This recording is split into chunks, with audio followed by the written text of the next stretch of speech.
Bonsoir à tous, bienvenue dans l'invité de la rédaction de Médien TV. Comment se porte le secteur du tourisme au Maroc ? À prime abord, les signaux sont au vert, avec une année 2023 qualifiée d'exceptionnelle et d'année de rupture avec 14,5 millions de touristes, soit une progression de 36% par rapport à la même période de 2022 et des recettes touristiques qui se seraient améliorées de 39% par rapport à janvier 2019, selon les données de l'Observatoire du tourisme. Et l'année 2024 commence visiblement plutôt bien avec une consécration au Salon international du tourisme de Madrid qui s'est tenue du 24 au 28 janvier et où l'ONMT a remporté le prix du meilleur stand et où des accords ont également été signés, des accords de partenariat entre les professionnels marocains et les professionnels espagnols et portugais du voyage.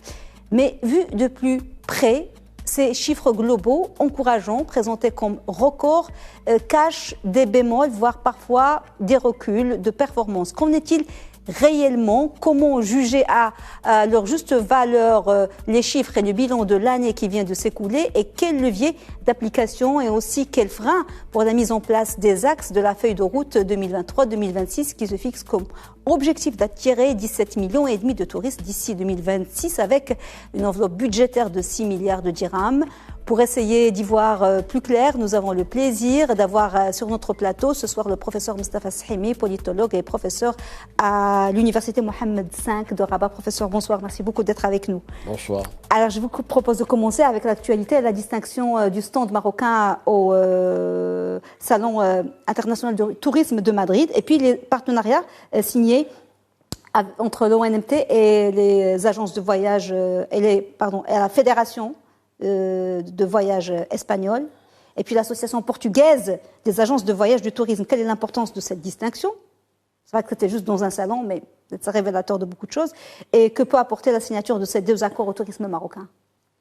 Vous avez relevé que c'est une bonne année. C'est une bonne année pour le tourisme marocain, évidemment, il va y revenir. Et vous avez fait référence, actualité oblige, donc au Salon international du tourisme à Madrid, le FITUR, qui est l'un des deux grands salons internationaux. Il y a le FITUR de Madrid et il y a le Salon de Berlin, faut le savoir. Donc c'est extrêmement important. Alors le Maroc était présent et de manière particulière. Vous avez relevé que le pavillon marocain de 350 mètres carrés a eu beaucoup de succès et que c'est important et qu'il a eu le premier prix, donc le prix du meilleur pavillon. C'est encourageant. C'est encourageant, même si d'aucuns diront qu'il ne s'agit que d'un stand. Mais oui, mais c'est une image. C'est l'image, voilà. C'est une image d'une grande manifestation internationale où il y a des centaines de milliers de visiteurs. Oui. Il y a des milliers de professionnels de tous les coins du monde qui sont là et donc ça n'est pas indifférent que le pavillon marocain ait cette dimension et qu'il ait cette consécration. Oui. Je voudrais enchaîner pour parler évidemment de ce qui est entrepris par le Maroc en direction de l'Espagne en particulier. Il y a des conventions qui ont été signées avec des tours opérateurs, etc., avec également des tours opérateurs portugais. Donc c'est intéressant qu'il y ait ce rapprochement Rabat, Madrid, Lisbonne. Ça dépasse évidemment la Coupe du Monde de 2030 et montre qu'il y a des convergences qui se dessinent aussi dans le domaine touristique. Le marché espagnol est un marché important pour le Maroc. C'est le deuxième marché des pays émetteurs traditionnels après la France. La France, c'est le premier marché, c'est 1,5 million de visiteurs. L'Espagne, c'est 1,1 million. 8% des flux touristiques, et c'est important. Alors, ce qui est important, c'est pourquoi ça marche si bien maintenant en direction du marché espagnol et des visiteurs espagnols, pour un certain nombre de raisons, et il faut le dire, des mesures qui ont été prises par le Maroc, qui se traduisent par quoi? Ça se traduit d'abord par l'extension, la multiplicité des dessertes aériennes. Oui. Il y a la liaison, Marrakech, Saragosse, Alicante. Il y a une autre liaison Agadir-Barcelone. Il y a une nouvelle liaison Rabat-Barcelone-Malaga. Donc c'est important. C'est important. Ce n'est plus la liaison traditionnelle Madrid-Rabat, Madrid-Barcelone, etc. C'est important. Donc il y a là une décentralisation des dessertes, et ça, c'est un point à relever. Deuxième point à relever dans le même sens, c'est l'augmentation des sièges. En 2019, année de référence, il y avait sièges avions. Il y avait 600 000 sièges. Aujourd'hui, il y en a 750 000. Et il faut saluer le grand effort que fait la compagnie nationale, la RAM, précisément pour accompagner le tourisme, parce que c'est un vecteur structurant de l'offre touristique. Oui, et c'est appelé à se développer encore plus avec l'accord cadre signé avec l'État et avec la flotte qui va être développée. Avec Tout à fait. Oui. Donc il y a là une stratégie en marche qui se développe. Et il est vain d'escompter une augmentation des flux touristiques si en même temps il n'y a pas une promotion du trafic aérien et du transport aérien, c'est fait. Et c'est très important que ce soit la compagnie nationale aux côtés des autres compagnies. Il y a là une maturation qui s'est faite, ça a pris du temps, je puis vous le dire, ça a pris du temps, mais c'est en cours. Il y a aussi le fait que l'offre touristique marocaine intéresse beaucoup les Espagnols. Alors, ils viennent où? Essentiellement, 40% viennent à Marrakech, c'est quand même intéressant. Ensuite, c'est intéressant, mais c'est un problème aussi, parce qu'on va en parler après. Il y a Marrakech, il y en a d'autres qui viennent à Tanger, évidemment, parce que c'est historique, c'est 15%. 40% Marrakech, à peu près, 15% Tanger, puis Casablanca fait 5%, etc. Donc, il y a là quelque chose. Et puis, l'offre touristique marocaine, elle est plurielle, elle est attractive, elle est dépaysante. Il y a les multiples aspects d'un produit touristique. Et ça, évidemment, les Espagnols sont attachés à ça, sans oublier l'hospitalité. Et j'allais dire la proximité, l'intimité entre les deux pays, les deux peuples. Savez-vous qu'il y a au Maroc 1 500 000 de locuteurs espagnols? Ah.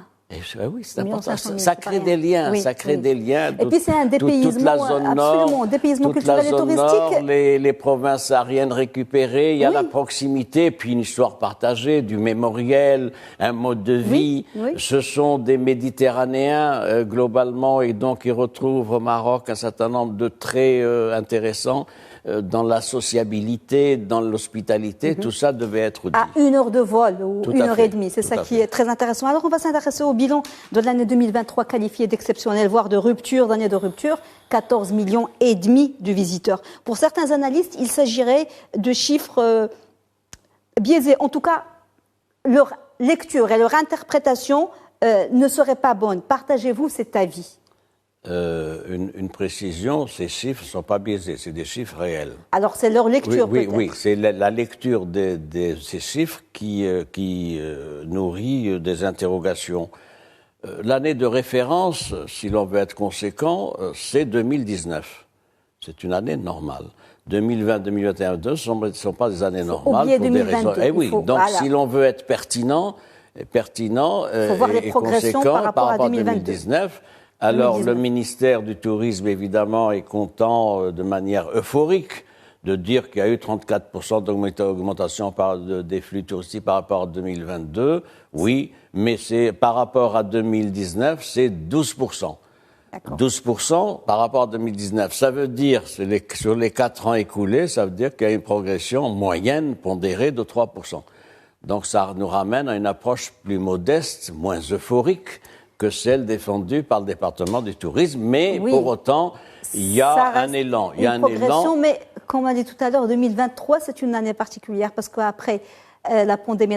J'y venais. Oui, voilà. Parce qu'il y a ce tourisme, c'est en ville, le tourisme de revanche. Il y a cet élément, ça vient évidemment après les années de Covid, les 2 années Covid, plus le conflit... Russie, Ukraine qui a commencé en février 2022. Donc, c'est des éléments, évidemment, qui ne permettent pas forcément un grand élan des voyages et des touristes. Il y a un autre élément aussi qui joue, c'est l'effet Qatar. C'est vrai. Et c'est le deuxième élément complémentaire, ça veut dire l'effet Qatar, c'est-à-dire le Maroc a bénéficié du fait de la prestation du 11 national au Qatar et était quand même au premier rang, pratiquement, dans les tout premiers rangs, vous le savez. Et donc, il y a eu une visibilité exceptionnelle donnée au Maroc et partant aux produits touristiques marocains. Pour découvrir. Il faut corriger ceci. C'est un effet qui va sûrement s'estomper. On ne peut pas dire en 2026 encore dans notre campagne, ah, mais vous savez, c'est le Maroc du Qatar de 2022, etc. Donc il y a là des choses à corriger, d'autant que ce qui s'est passé à propos de la CAN à San Pedro en Côte d'Ivoire est un élément qui va contribuer davantage c'est-à-dire il y a moins de visibilité et moins de polarisation sur la destination Maroc. Qu'est-ce qu'il faut faire? Il faut compenser ça par une offre touristique. Oui, on n'est pas là pour parler foot, mais il faut relativiser. Voilà. Parce que c'est pas un drame et qu'il y a toutes les équipes et un moment. Vous savez, nous sommes effectivement, si on est arrivé en finale, ça aurait été autre chose. Nous sommes dans un monde, dans un village global où ceci influence cela. C'est clair. Donc c'est important. Donc c'est pour ça que le Maroc, je crois que maintenant il y a une stratégie touristique, on va y revenir. Mais ce qui est important de relever, c'est tout ce qui doit être fait pour appliquer les orientations de la feuille de route qui est une stratégie pour 2023-2026. Nous sommes à 14,5 millions de touristes donc pour l'année 2023. Première interrogation, il y a 49% qui sont des touristes étrangers, 51% des Marocains du monde. Justement, c'était ma troisième question, parce que là aussi, c'est une question qui nourrit beaucoup de débats, parce qu'il y en a beaucoup qui considèrent que les MRE ne devraient pas être comptabilisés parmi les touristes, alors que nous avons remarqué que le comportement des MRE et des 4e, 5e, 6e génération a beaucoup changé. Est-ce que vous défendez la thèse qui veut que ce sont des touristes à part entière? Il faut les comptabiliser ou non? Je ne défends pas telle ou telle thèse. J'essaye d'appréhender les particularités de cette situation. Oui. Qui fait que pratiquement 50% des flux touristiques sont des flux donc de Marocains du monde. Alors, il y a un débat statistique sur le fait de considérer ou non les Marocains du monde, les MRE, comme des touristes au sens que l'Organisation mondiale du tourisme, dont le siège est à Madrid, donne précisément la qualification de touriste. Dit que est touriste celui qui franchit une frontière, qui dépasse plus de 24 heures, tout ça, etc. Bon, je ne veux pas entrer dans ce débat, mais le fait est là. C'est que nous avons aujourd'hui un produit touristique où 50% des flux sont des Marocains du monde. La particularité de ce flux touristique national, parce que ce sont des nationaux, etc., elle se décline sur plusieurs points. Premier point, il y a moins de nuitées. Nous avons des statistiques qui attestent que les Marocains du monde, quand ils viennent au Maroc, il y a moins de nuitées par rapport au comportement des touristes.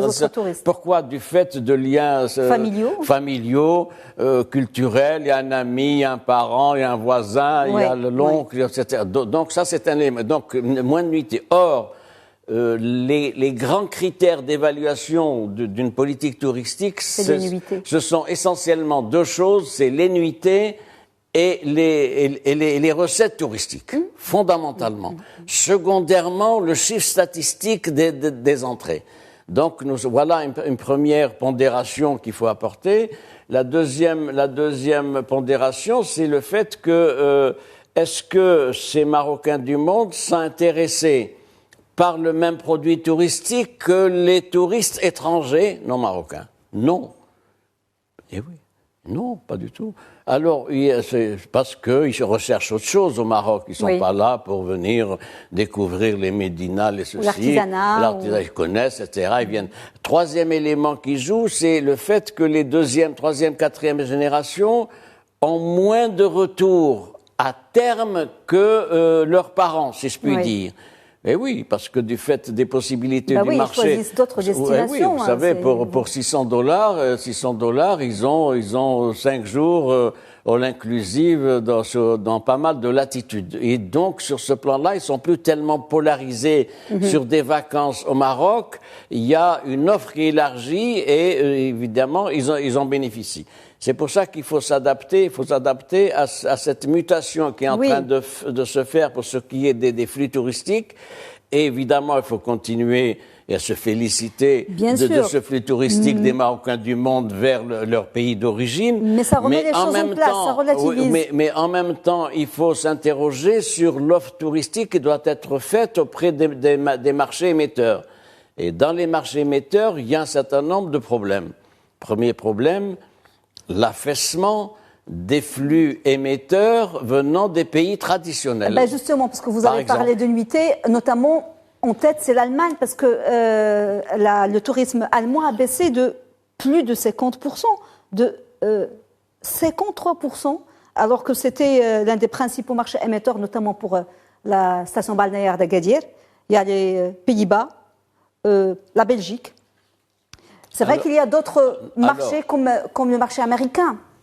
Il faut peut-être rappeler les ordres de grandeur. Le premier marché émetteur, c'est le marché français. Oui. C'est 1,5 million de touristes en moyenne. Le deuxième, c'est l'Espagne. Il faut le dire. L'Espagne avec 1 million, 1,1 million.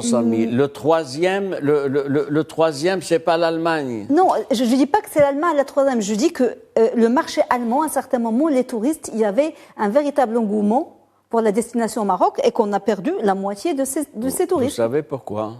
Du fait de la situation économique qu'il y a en Allemagne. Mais peut-être aussi parce qu'on n'a pas renouvelé l'offre. Bien sûr. Il y avait la station d'Agadir. C'était Agadir. Il y y avait une polarisation sur Agadir. Le produit Agadir a vieilli. Exactement. Il ne s'est pas renouvelé. Exactement. Et puis, il y a un élément de politique intérieure, de pouvoir d'achat des Allemands. Vous savez quelle est l'inflation en Allemagne en 2023? C'est 6%. Et c'est un pays qui est un pays confronté donc à des problèmes de pouvoir d'achat. Deuxième élément qui joue, pourquoi le produit touristique marocain n'arrive pas à garder les parts de marché qu'il avait, en particulier, vous avez fait référence à l'Allemagne, etc., parce qu'il y a de la concurrence maintenant. Quels sont les pays concurrents? Il y a 4 pays essentiellement concurrents, c'est la Croatie, la Turquie, l'Égypte et la Tunisie. Le plus attractif aujourd'hui, il faut le dire, aussi bien d'ailleurs pour les Espagnols que pour les Allemands, c'est la Croatie. Oui. Ajoutez à ça la Turquie, évidemment, l'Égypte, évidemment, qui a un produit touristique exceptionnel. Oui. Et donc, sur ce plan-là, le Maroc doit se remobiliser pour faire face à une compétition très rude qui offre des produits touristiques méditerranéens, j'allais dire, etc. Et donc, sur ce plan-là, il y a des choses à faire. Voilà, il faut renouveler sa stratégie, il faut une véritable stratégie. Il reste très peu de temps, malheureusement. On a encore 3 actes très importants. Le problème, c'est un problème, on l'a remarqué, c'est qu'il y a une grande disparité et des performances régionales très contrastées. On a Marrakech, qui est une destination qui marche super bien. Après, le reste, c'est un véritable problème. Il y a même eu un recul dernièrement pour les destinations comme le Souss Massa, donc dans Agadir, ou bien le Dar al Safilalt. Que faut-il faire justement pour il faut tenir compte des éléments que vous donnez, les mettre en perspective dans une politique volontariste de rééquilibrage territorial. Oui. Les territoires. Plus des 2/3 des flux touristiques concerne Marrakech et Agadir. Et c'est une situation de déséquilibre, évidemment, parce que ce sont des destinations qui ont un statut particulier, une visibilité, une marque, etc., mais qui en même temps pompent et aspirent les flux touristiques potentiels pouvant être intéressés par d'autres destinations. Il y a la stagnation de Fès, Meknès, qui malgré les efforts qui sont faits pendant le cas, ça n'arrive pas à démarrer. Meknès est une ville encore qui est en deçà de la moyenne nationale. Sans parler du Ralb, sans parler ça bouge un petit peu dans l'oriental. Oui, mais c'est saisonnier, c'est un caractère saisonnier, etc. Donc ça, c'est le premier point. Le deuxième point, c'est qu'il faut augmenter l'offre touristique, notamment la capacité. Nous avons aujourd'hui 190 000 lits. Il est prévu dans la feuille de route d'arriver à 5 000 de plus. Donc il faut le faire. Sans oublier l'accompagnement, c'est-à-dire les ressources humaines, l'animation, la formation, etc. Et puis d'autres éléments aussi. Les années à venir sont des années qui imposent une remise en cause du produit touristique traditionnel qui était commercialisé. Pourquoi? Parce qu'il faut tenir compte des contraintes maintenant de l'environnement. Ça entre dans l'attractivité ou non du produit touristique. Deuxième élément, le changement climatique. Troisième élément qui pèse, c'est le stress hydrique. Comment voulez-vous commercialiser un produit touristique où il y aurait dans des hôtels une coupure d'eau pendant 4 heures, 6 heures, etc.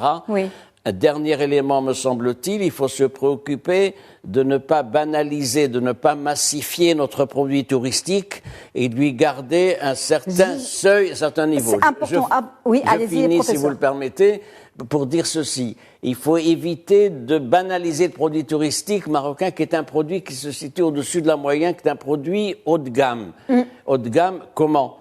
Vous savez quelle est la recette moyenne d'un touriste au Maroc? $650. C'est pas assez.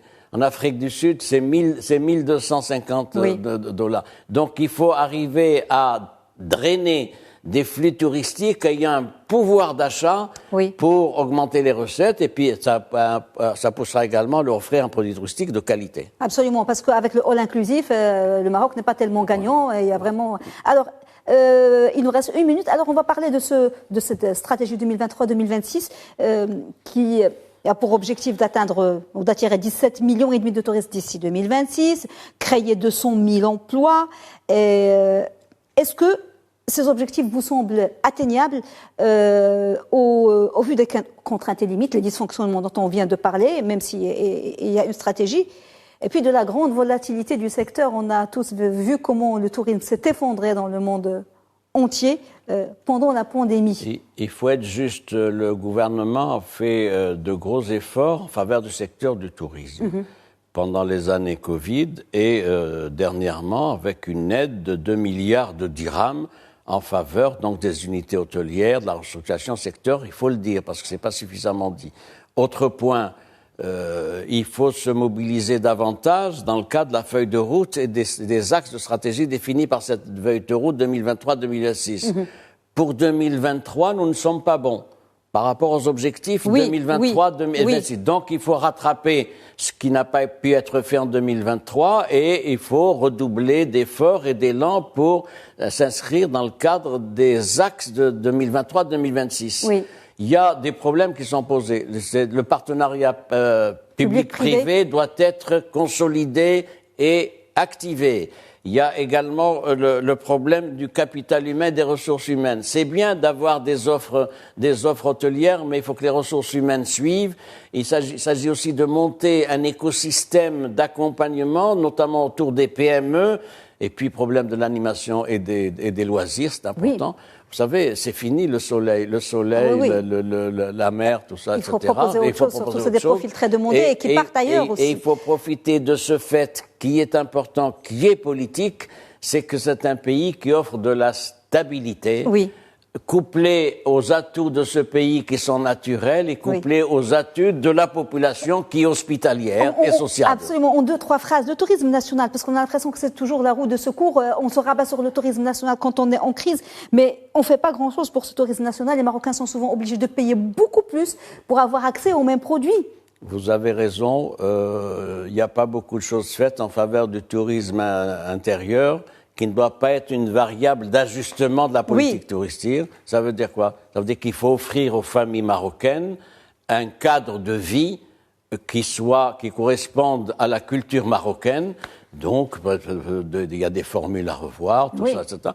Le problème des prix. Et puis, dernier problème aussi qui interpelle cette fois-ci les pouvoirs publics, c'est le fait qu'il y a beaucoup d'informels. Il y a 1500 riads au Maroc, il y en a 1300 qui ne déclarent pas donc, leur revoir la tourisme. fiscalité, c'est important. Et donc c'est extrêmement, sans oublier la fiscalité locale à le revoir. Vous savez qu'un hôtel, il est astreint à payer une quinzaine de taxes locales. Donc beaucoup. Tout ça doit être fait, mis sur la table, et il faut de l'espoir. Merci beaucoup, professeur Shahimi. À très bientôt. Madame, monsieur, merci beaucoup de nous avoir suivis. Bonne suite des programmes sur Média TV. Je vous souhaite une belle soirée.